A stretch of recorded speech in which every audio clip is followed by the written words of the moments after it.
الحمد لله رب العالمين، والصلاة والسلام على سيدنا وحبيبنا محمد وعلى آله وأصحابه أجمعين. أوصيكم عباد الله ونفسي قبلكم بتقوى الله الكريم وطاعته، ولزوم أوامره وكثرة ذكره ومخافته، فإن الله مع الذين اتقوا والذين هم محسنون. ئیمانداران و خواناسانی زۆر بەڕێز، لە وتاری ڕابردوودا لە خزمەت قورئانی پڕ بەرەکەت و بەخششدا لە خزمەت ئاەتی 4 سوورەتی ئەلبەلەددا بووین کە پەروەردگار فەرمووی لەقەد خەلەقنا الئینسانە فی کەبەد، بەڕاستی و بە دڵنیاییەوە ئێمە مرۆڤمان دروست کردووە فی کەبەد، لە ناو ناڕەحەتیدا، ئەی فی المشەقە، لە ناو قورسایی ژیاندا، لە ناو سەختی ژیاندا. لەژێر تیشکی ئەو ئاەتە پیرۆزەدا باسی 3 ڕاستی ژیانمان کرد. وتمان پەروەردگار لە ئەم ئاەتە قورئانیەدا 3 ڕاستی ژیانمان پێ دەڵێ. ڕاستی یەکەم، ئینەکە ولیدتە لتەحیا وەلەستە حەیەن لئەنەکە ولیدتە، تۆ لەدایک بووی بۆ ئەوەی کەوا بژی، نەک ئەژی چونکە لەدایک بووی.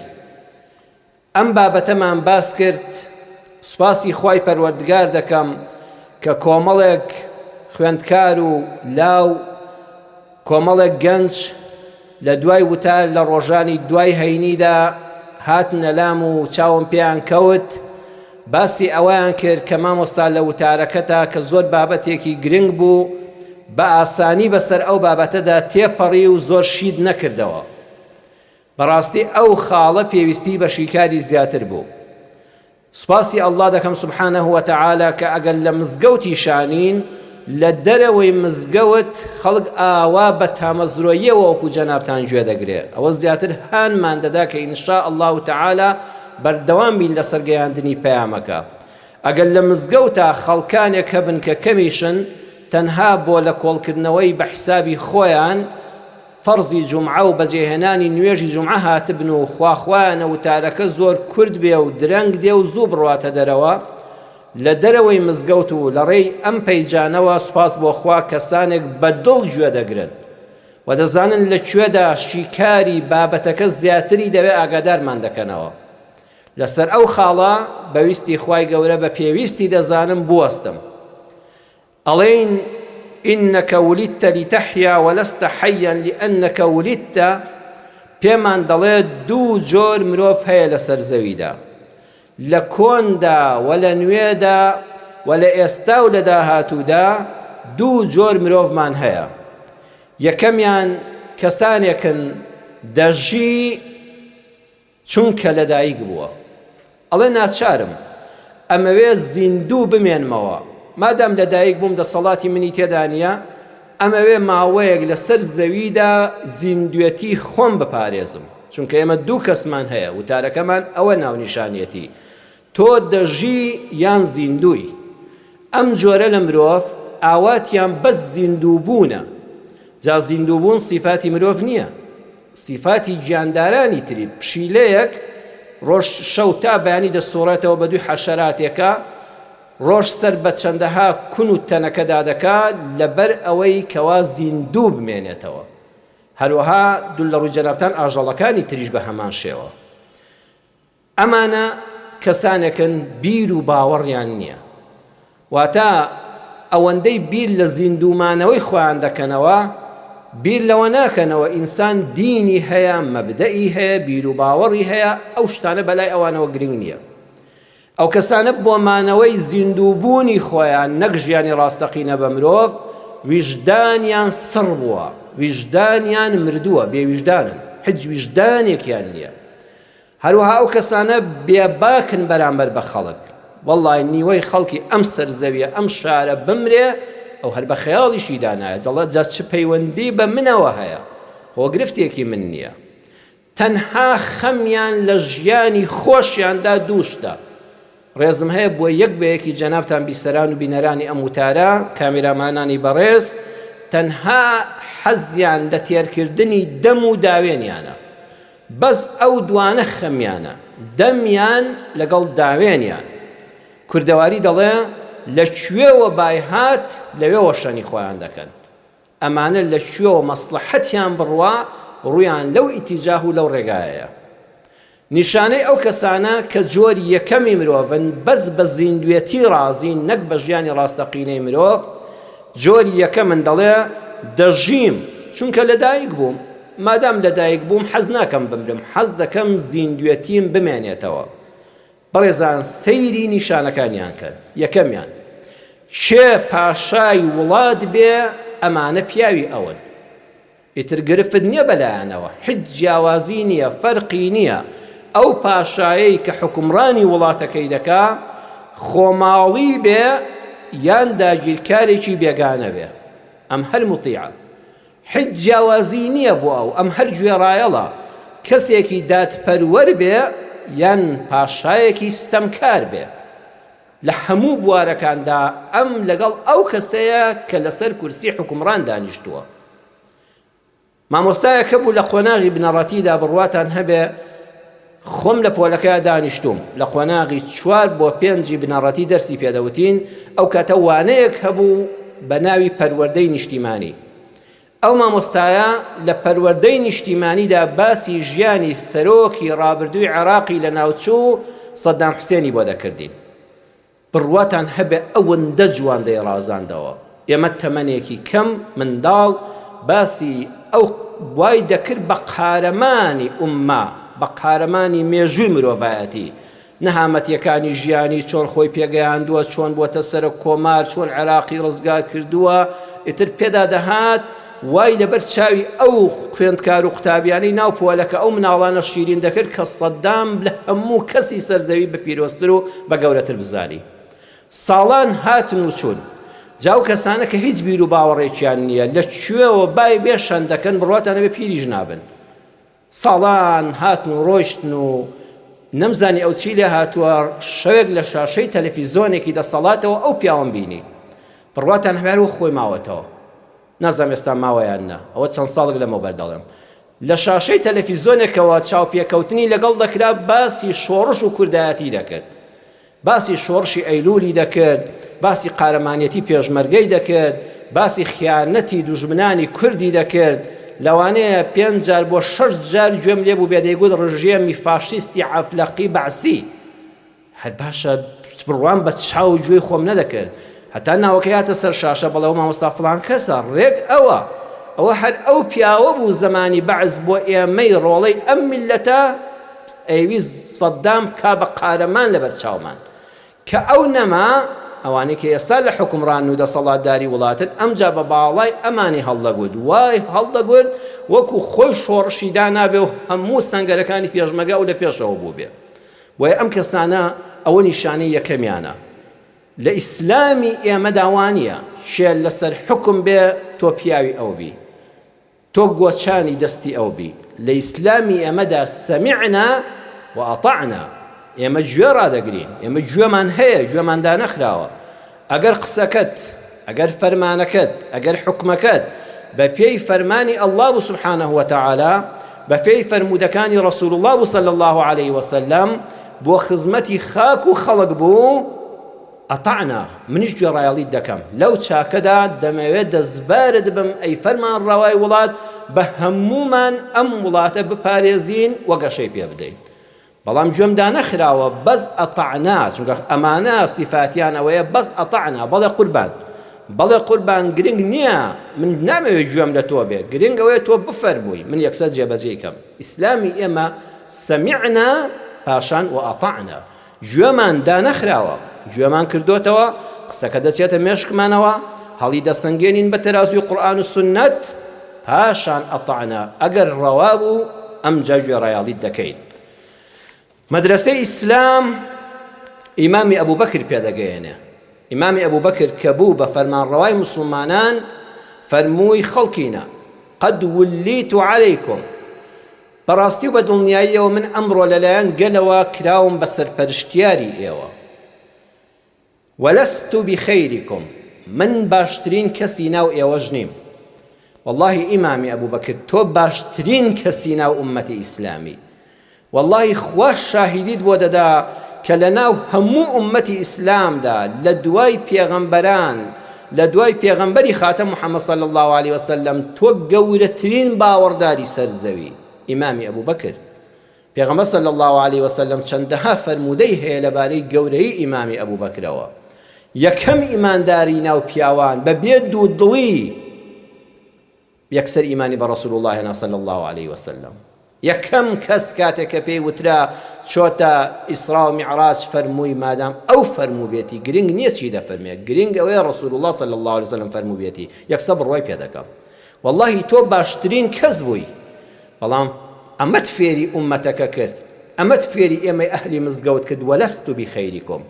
فەرمانڕەوای وڵات حاکم کاربەدەست ئەبێ خۆی وا تەماشاکە لەو خەڵکە چاکتر نییە، بەڵام ئەمرێکی بەسەرا دراوە، بەڵام گەل دەسەڵاتێکی پێسپاردووە، ئەینا دەبێت دان بەوەدا بنێ وەلەست بخەیریکم خەڵکینە من کە سەرۆکی ئەم وڵاتم کە بەڕێوەبەری ئەم وڵاتم واللهی سەدان کەس هەیە هەزاران لە ڕۆڵەکانی ئەم گەلە هەیە لە من خوێندەوارترە، لە من قسەزانترە، لە من بەغیرەتترە لە جەنگا، بەخوا تێکۆشەرترە، بنەماڵەکەی بەرزترە، بەڵام ئەمە ئەمانەتێکە سپێردراوە و تاقی دەکرێمەوە پێی. دوعام بۆ بکەن بە سەربەرزی لێی دەرچم. ئەبێ فەرمانڕەوە ئاوا فێر بکرێ بڵێ لەست بخەیریکم خەڵکینە من باشترینی ئێوە نیم. ئیمامی ئەبوو بەکر فەرمووی فەئین ئەحسەنت فەئەعینونی ئەگەر چاکەم کرد هاوکارم بن دەستبارم بن. ئەحسەنت بەڕێزان مەبەستی ئەوە نی ئەگەر شەو نوێژم کرد، ئەگەر ڕۆژی سونەتم گرت، ئەگەر چوون بۆ عومرە، ئەگەر حەجی سونەتم کرد. نا ئەمانە ئیمامی ئەبوو بەکر لێ بۆتەوە لەوانەوە لە پێشەنگی هەمومانە نزیکترین کەسە لە پێغەمبەرەوە صلی الله عليه وسلم. بەڵام مەبەستی چییە؟ مەبەستی ئەوەیە لە کاتی دەسەڵاتداریمدا خەڵکینە بەسەر ئێوەدا ئەحسەنت یعنی ئەگەر عەدالەت بووم لەگەڵتاندا، ئەگەر دادپەروەر بووم، ئەگەر خزمەتتان کرا لەلایەن منەوە، خەڵک ئۆخەی کرد و هەناسەی ئاسوودەیی هەڵکێشا و وڵات لە سەردەمی فەرمانڕەوایی مندا ئاوەدانی بەخۆیەوە بینی فەئەعینونی توخوا ئێوەش دەستبارم بن، بەردی خڕ مەبن لەمپەر مەهێننە سەر ڕێگای حوکمڕانیەکەم بۆ ئەوەی بە من و بە ئێوە ژیانی خەڵک خۆشکەین وڵاتەکەمان ئاوەدانکەین. وئین ئەسەت و بەڵام فەرمووی ئەگە خراپەم کرد. بەڕێزان مەبەستی ئیمامی ئەبوو بەکر ئەوە نەبوو خراپەی فەرمانڕەوا بریتی بە لەوەی نەعوذ بالله زینا بکە، خۆ دوورە لە ئیمامی ئەبوو بەکر، عەرەق بخوا، قومار بکە، دەوری ئافرەتان بدا، ئەوە دوورە لە ئیمامی ئەبوو بەکر. ئەی مەبەستی چییە؟ فەئین ئەسەت و ئەگەر خراپەم کرد مەبەستی نادادپەروەریە. ئەگەر نادادپەروەر بووم لەگەڵتاندا، ئەگەر گەندەڵیم کرد، ئەگەر سەرۆت و سامانی وڵاتم بۆ خۆم و بنەماڵەکەم و منداڵەکانم خەرج کرد و ئێوەی گەل و میلەتم لێ مەحروم کرد فەقەویمونی ئێوە دەبێت ڕاستم کەنەوە، ئەو کاتە چەپڵەم بۆ لێ مەدەن، ئەو کاتە دەستخۆشیم لێ مەکەن، بەڵکو فەقەویمونی ئەی خەڵکینە تەمێم کەن، ڕاستم کەنەوە، بمهەنەوە سەر ڕێگا ڕاستەکە بە ئاگام بێننەوە. جا هەر کەسە بە دەوری خۆی. ئێمەی مامۆستایانی ئاینی بە وتارەکانمان ئەبێ بە وتارەکانمان بڵین ئەی ئەو کەسەی کە حکومڕانی وڵاتی بەڕاستی وا نابینم دادپەروەری لەسەر دەستی تۆدا چەسپابێ لەم وڵاتەدا. باشە نازانم ئەم حکومەتە زۆر سەیرە، لە دژێر دەسەڵاتی خۆیدا لە جەرگەی هەولێرە ڕەخنەی لێ دەگری هەر پێ قبوڵ نییە، لە زۆنی ئەو دەیتە دەرەوە لە زۆنی دەسەڵاتی کەسێک کەشدا هەر پێ قبوڵ نییە دەوەرە با بەیەکەوە دانیشین. بەڵام من نایم بۆ لای تۆ، چونکە هەموو خەڵکی ئەم کوردستانە شاهیدە، هەر مامۆستایەکی ئاینی هاتبێ بۆ لای ئێوە یەک گوێنەی لەگەڵتانە هەبێ، هەر قورئان خوێنێک هاتبێ لەگەڵ ئێوە نانێکی خواردبێ، هەر بەناو هونەرمەندێک و کۆمیدیکارێک هاتبێ لە لای ئێوە دانیشتبێ و تەوقەیەکی کردبێ، خەڵکی ئەم کوردستانە بە ئەندامانی حیزبی خۆشتانەوە چۆن تفو نەعلەتی لێ دەکەن، چۆن بە هیچ پۆزشێک بۆی وەک خۆی لێ نایەتەوە. ئەڵە وەڵڵاهی ئەم جارە لە دەستم ترازا شەیتان زەللەی پێکردم، کوڕە پاقلاوەم خوارەگە جارشکە هەڵەی وا بکەمەوە. دەوەر دڵنیا بن کە ئەسڵ وایە مامۆستای ئاینی بچێتە لای کەر بە دەستیش نەسیحەتی بکە هێشتا ڕەوایە، بەڵام کار لەوەی دەرچووە ئێوە بە تەمابن مامۆستایەکی ئاینیش کۆمەند بێ نەسیحەتتان بکات لە ماڵی خۆتاندا. ئەگەر ئێوە هاتن بۆ ماڵەکانی ئێمە کە ئەوەشمان هەر پێخۆش نییە، بەڵام بۆ حورمەتی ئەهلی ئیسلام و میلەتەکە لەبەر دەرگای ماڵی خۆمان تا دەچێتە ئەو دی و حەوشەمانەوە ئەو پەڕی ڕێز لە میوان دەگرین و نەسیحەتی خێرت دەکەین و پێت دەڵین وەرە با دانیشین بەیەکەوە. ئەگەر تۆش هاوڕای من نەبووی، ئەم کوردستانە پڕە لە گەندەڵی، پڕە لە ناعەدالەتی، پڕە لە زوڵم و ستەم، پڕە لە قڕی و پڕی، وەرە بەیەکی دەسەلمێنین. ئەگەر تۆش هاوڕام نەبووی هەڵبەتان من هەڵم. ئیشی مامۆستایانی مزگەوت و مینبەر ئەمەیە، ڕون و ڕاشکاو پێتان دەڵێن وەڵڵاهی وڵاتەکە دادپەروەری تێدا نییە، پڕە لە زوڵم و ستەم کە خۆتان ئەگەر خۆ لە جێلی نەدەن ئەبێ ئەم قسانە بە قسەی دڵسۆزانە وەرگرن. دۆست ئەو کەسەیە کە دەتگریێنێ، نەک ئەوەی کەوا دەتخاتە پێکەنین و دوای کورسەکە لە ژێرە هەڵدەتەکێنێ. ئێمە دڵسۆزانە پێتان دەڵێن بە خۆتاندا بچنەوە تا دەرفەتێکتان لە بەردەستا ماوە. فەقەویمونی ئیشە قورسەکە ئەمڕۆ بەڕێزان میلەتی کوردی موسڵمان هەمومان بە من و بە ئێوە ڕوومان لە مامۆستایانی بەڕێزی میمەر و میحرابە. خەڵک مەلاکان وان گلەی دەکەن، بەڵام باوەڕتان هەبێ بەشێکی زۆری مامۆستا ئاینیەکان ئەوەندەی دەسەڵاتیان هەبێ فەرمان بە چاکە و نەهی لە خراپە دەکەن.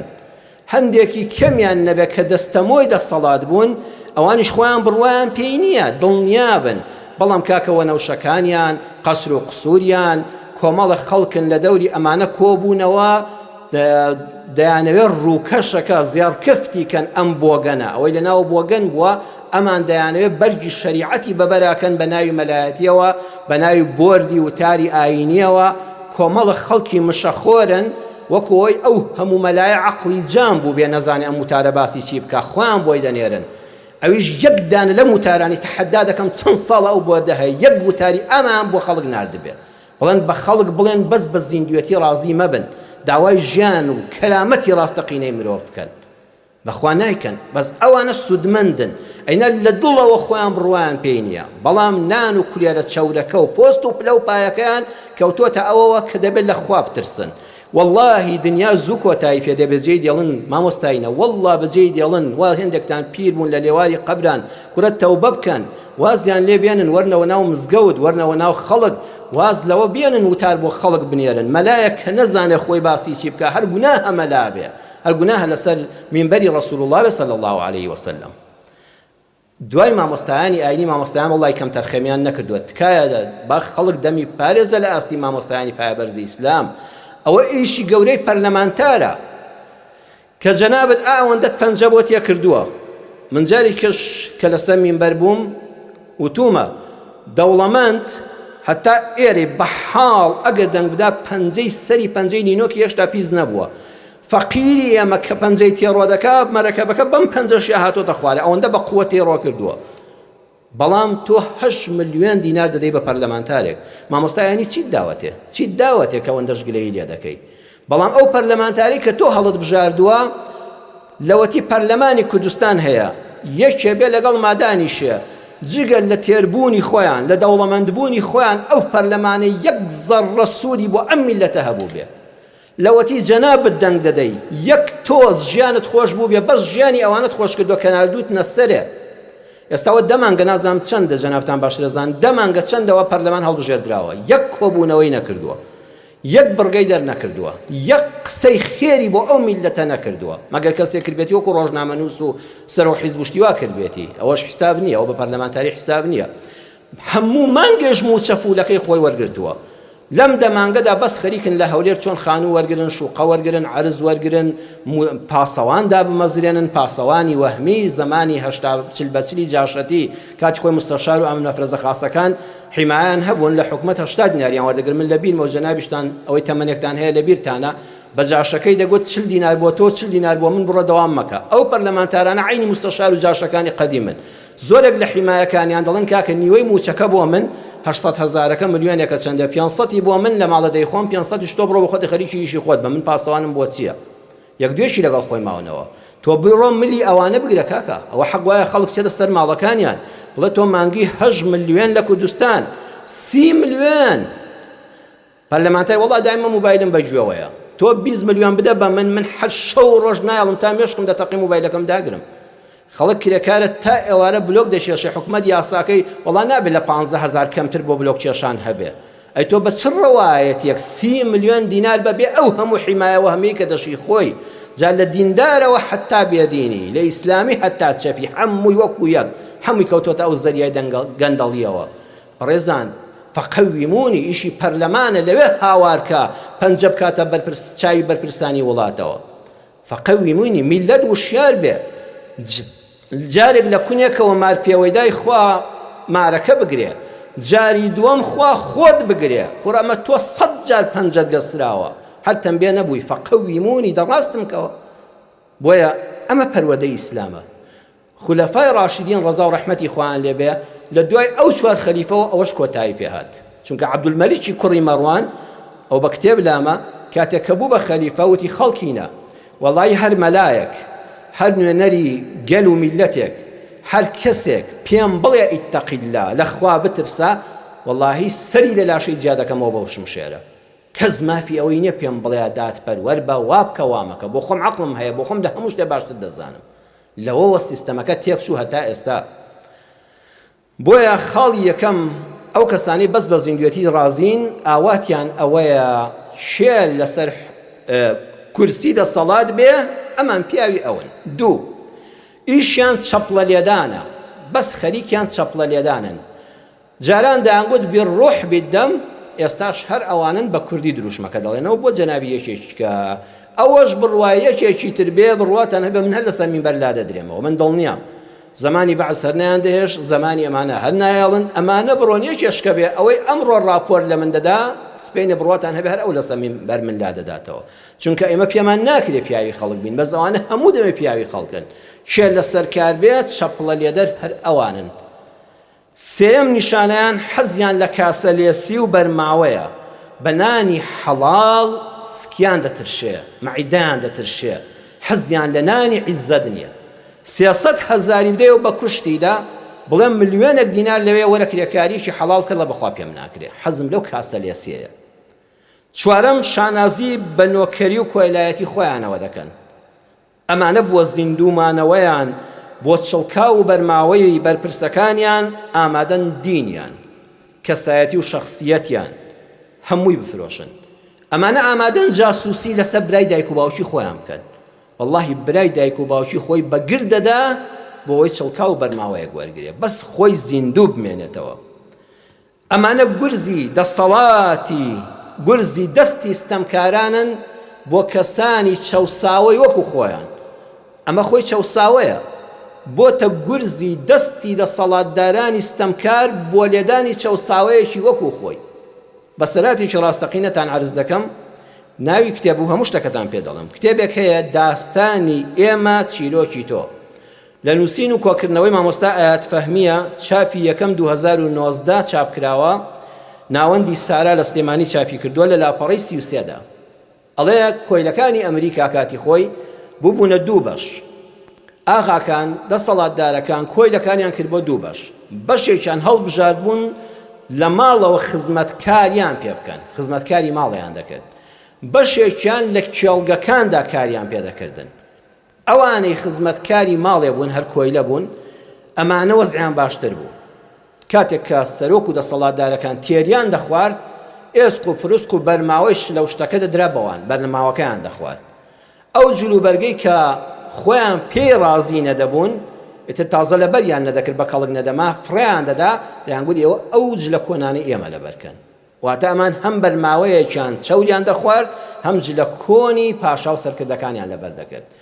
ئەوانەی کە کۆیلە بوون لە چێڵگەکاندا نەنانیان هەبوو نەبەرجیان هەبوو هەموو لە شیشیان لەبەر هەتا و سوتا بوو. بۆیە ئەوانەی ناو چێڵگەکان جاروبار دەنگێکی ناڕەزاییان لێ بەرز دەبەوە دەگەیشتە لوتکە لە تیندا ئێسقانیان دەبرژی لەژێ پێستەکەدا ئەیانگوت وەڵڵی هیچ کە با قبوڵ نەکەین 100 کەسمان کوژرێ و لەم وەزعە ڕزگارمان بێ. بۆیە پەیوەندیان دەکرد بە کۆیلەکانی ناو کۆشکەوە دەیانگوت کاکی خۆی ئێوەش هەر وەکو ئێمە کۆیلەن خۆی ئێوەش ئازاد نین دەکرێت میکانیزمێک ڕێگایەک بدۆزینەوە بە هەردوو لامان بۆی لە دەسەڵاتی ئەم زاڵمە ڕزگارمان بێ بگەین بە ئازادی، نان و پێخۆرێکی حەڵاڵمان دەستکەوێت، کار بۆ خۆمان بکەین و ڕەنجی ساڵ 12 مانگەمان نەچێتە گیرفانی خەڵکەوە. ئەوانەی کە کۆیلەی ناو کۆشک بوون یەکسەر دەچوون شکاتیان دەکرد، دەیانگوت جەنابی پاشا دەسەڵاتدار ئەو کۆیلانەی ڕەفیقمان کە لە ناو چێڵگە ئیش دەکەن بە تەمان ئینقیلابتان بەسەرا بکەن، ئەچون هەمویان بەگر دەدان و هەمویان ئیعدام دەکران داماوە. ئەمە خۆ نەم عیلمی تێدایە، نە مەنتیقی تێدایە، نە دانایی تێدایە. خۆ تۆ هەر کۆیلەی هیچ ئامانجێکن نییە، بەڵام دەیگوون نە، گرنگ ئەوەیە بەرماوەکەم لێ نەبڕێت، گرنگ ئەوەیە جلە کۆنەکەم لێ نەبڕێ. ئازادی کەیفی خۆیەتی کوڕ ئازادی و کچکەی شتێکە ئینسان بەدوویدا بگەڕێ. مهم ئەوەیە من لە سایەی زاڵمێکە بە بەرماوەی چەوری بە جلە کۆنی بەری ئێستا زیندوی مامەوانێ، ئێتر هاوشیاوەکەی خۆی چەوساوەیەکی وەکو خۆی بەگردەدا پیلانەکانی ئاشکرا دەکرد، دەیویست ئازادیەکە وەرنەگرێت، ئازادیەکەی لە خۆشی لەوانیش دەشێوان. ئەم بێبارانە وەکو نیسگوان، نیسک دەڵێن بەرەو پشتی نییە. جا ئەمە جاران بەس خەڵکە هەژارەکە بوو دەبوو بە کۆیلە، ئێستا بەڕێزەن گرفتەکە لەوەدایە دەکرێت ئەو کەسەی کە بەس دەیەوێت بۆ زیندووبوونی خۆی دین و ئیمان و کەسایەتی خۆی بفرۆشێ، دەکرێت مەلایەک بێ، دەکرێت مامۆستایەکی زانکۆ بێ، خاوەنی بڕوانامەی دکتۆرا بێ، پرۆفیسۆر بێ، ئەکرێت پزیشکی ناو نەخۆشخانەیەک و نۆرینگەیەک بێ، ئەکرێت بازرگانێک بێ. جاران بەس هەژارەکە وای دەکرێت، ئێستا دەکرێت بازرگانێک هەر کەسێ لەسەر حکومڕان بێ پارەکانی بخاتە خزمەتی ئەوە بۆ مانەوەی خۆی. ئەکرێت ڕۆژنامە نووس و ڕاگەیاندکارێک بێ، ئەکرێت بێژەری تیڤیەک بێ، ئەکرێت کرێکارێک بێ، سوالکەرێک بێ، ئەکرێت بەناو فەیلسوفێک بێ. نەتان بینی لە حەفتەی شوبات و ئەوانەدا کابرا زمانی وەکو زمانی مانگا دەردەشێشا و ئەم لاولاو کەفی دەپڕژان بۆ ئازادی خەڵکە تا کوڕی خەڵکی بەکوژدا، کە زانی لێرە جا حکومەتی هەڵەوەشاندەوە، وەزارەت و کابینەی نوێ دروست دەکرد، ئەو خەڵکە ڕۆشنبیرە بە ئیسلامی و چەپەوە هەمووی شوێنی کەوتبوون، ئەو خۆی ڕابەرایەتی دەکردن. وڵا کە زانی لێرە نانەکە نیە، ڕووی لەو لای کردەوە، ئێستا تەلەڤیزۆنی بۆ دادراوە، جەنابی فەیلسوف دێ، ئەوانەی دوێنێ هاوسەنگەری بوون هەر بە خیانەتکاریشیان دەزانێ، هەر ئەو خەڵکەی دوێنە کوڕیان کوژرا بە ناپاکیشیان دەزانێ، ڕۆژ تا ئێوار بە باڵای ئەو دەسەڵاتە هەڵدەڵێ کە دوێنێ داوای هەڵۆشانەوەی دەکرد. بۆیە دەکرێت ئەوە بناوی فەیلسوفێکی لەسەر بێ، هەمومان بینیوە. دەکرێت جێلۆکەیەکیش بێ بەکاری بێنن، ئەکرێت شاعیرێک بێ، ئەکرێت پلەدارێکی سەربازی بێ، سەربازێکی ئاسایی بێ، هەروەها دەکرێت وەزیر و پەرلەمانتارێک بێ، دەشکرێت دەرگاوانی بەر دەرگای ژووری بەرپرسێک بێ. هەر کۆمەڵگایەک، هەر نەتەوەیەک ئەم جیلەی یەکەمی تێدا زۆر بوو پەنا بەخوا، بەس ئاواتیان زیندوومانەوە بوو. واللهی ئەو کۆمەڵگایە ئەو نەتەوەیە بەرەو مەترسی دەڕوە. ئەمە زۆر مەترسیەکەی زیاترە لەوەی کە موچەکە دێ و موچەکە نایە و ڕێک کەوتووە و ڕێک نەکەوتووە و قەیران دێ و قەیران نایە. ئەمانە چەند قورسن، قورستر لەوە کەسانێک بەس بۆ مانەوەیان بە زیندوێتی ئامادەن هەموو شتێک بکەن، هیچ بارێکیان نەبێت. دووەمیان کە ئینشاءالله خوا ڕەحم کا من لەوانە بم، جەنابت لەوانە بی، یەک بەیەکی ئێوەی خۆشەویستان بیسەران و بینەرانی ئەم وتارە لەوانە بن. چینی دووەمی کۆمەلگا کەسانێکن لەدایک بوون تا بژین، ئینەکە ولیدتە لیتەحیا. الله سبحانه وتعالى بقدرته دەسەڵاتی خۆی هەر بە دەسەڵاتی ئەو تۆ لە سپێرمێک و هێلکۆکەیەکەوە هاتوویتە سەر ئەم ژیانە بەم شکڵوشیەوە جوانە، بەم عەقڵ و ئیرادە بە هێزەی کە خوا پێیداوی، بۆ ئەوە نییە زیندوو بی، لیتەحیا، بۆ ئەوەی بژی. ئەڵێ خوا منی وا کرد کە لەدایک بم بۆ ئەوەی بە ژیانێکیش کۆمەندانەی شایەن بە مرۆڤ لەسەر زەویدا بژیم. یعنی هەر بە زیندووبوون ڕازی نین، دەبێ وەکو مرۆڤی سەردەم بژین. وەکو ئەمانەتی علمی دەڵێم، جەنابی بیرمەندی گەورەی گەلەکەمان جەنابی مامۆستا عەبدوڕەحمان ستیق لە کۆڕێکا وتی زۆر کەس کە لێت دەپرسێ ئەڵێ چۆن، لە کەسێ دەپرسی ئەڵێ چۆنی، ئەڵێ ماوین.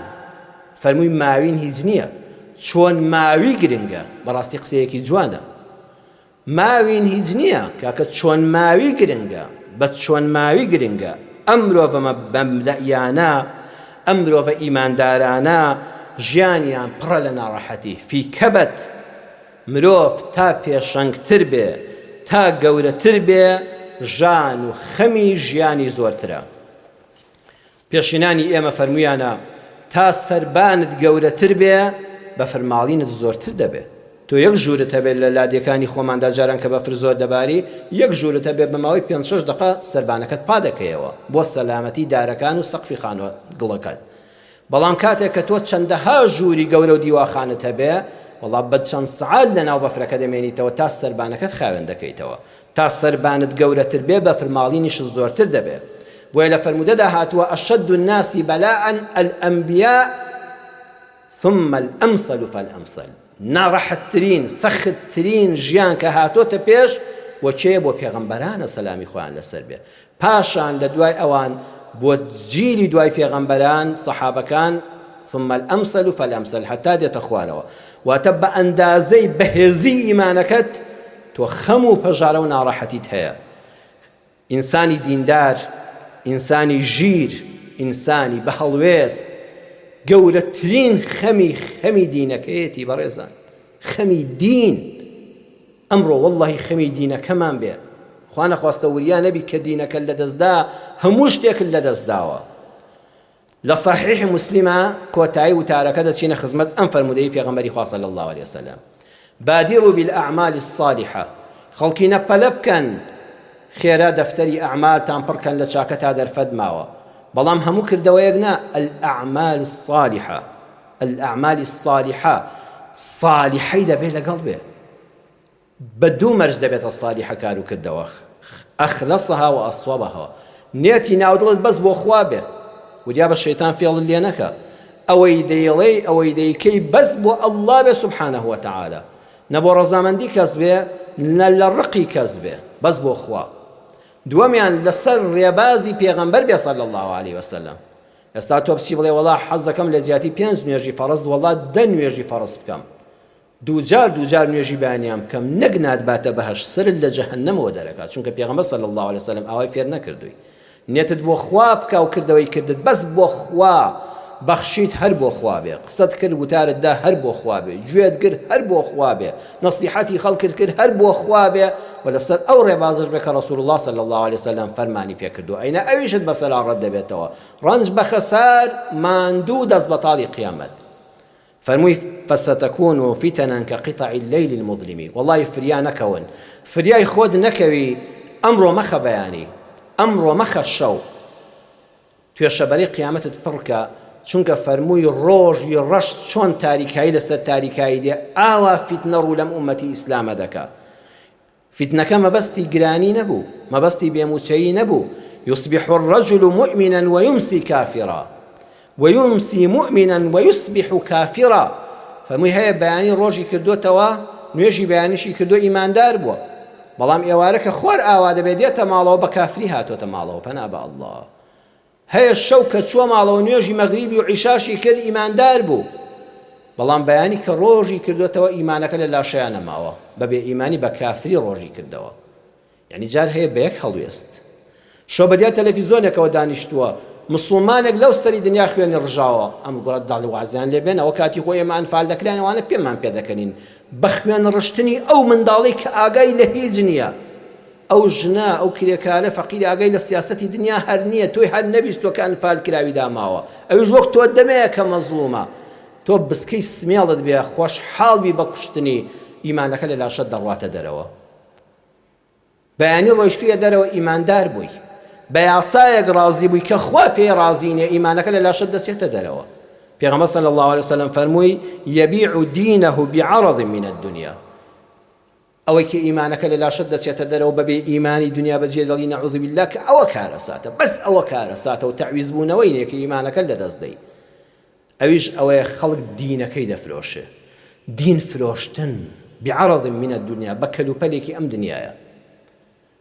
شيخ محمد صالح العثيمين لشرح رياض الصالحين دا أو شابي كمل لما برقي يقلا بريس يسطوش تاوشوال لشرح أم حديث هذا فمع بعرض من الدنيا دكريبا باربه كابرب بارا دكردري دينكي دفلوشه والله خلق هبو برواتان هبه لبر بارا من بيني ما إنجيلي توزيع كده بمكتبة قرتو معنا كاكوتو تشيكي ناوتشي والله ناوم عالية باش بو مسيحي والله ما وصل بدور خبو ما مسيحي بدور قد دين وإيماني خوي فروش ناود علی بێ کەچی مەسیحی بی. من ئەوەم بە چای خۆم بینیوە کە وتمانە کاکەی جا مافی ئەوە نییە بە ناوی جانتایەک پڕکەی لە قەڵەم و بۆیە و ئەوانە و ئینجیلێکی لەگەڵا تێکەڵاوکەی بڕە ئەوانە ئینجیلەکەی لێ دەرکە لێمان سندۆ ئەمجا بڕۆ جانتاکە بدەبەتە لەبە لێم پرسیوە ناوت چی؟ وەڵا ناوم عەلیە.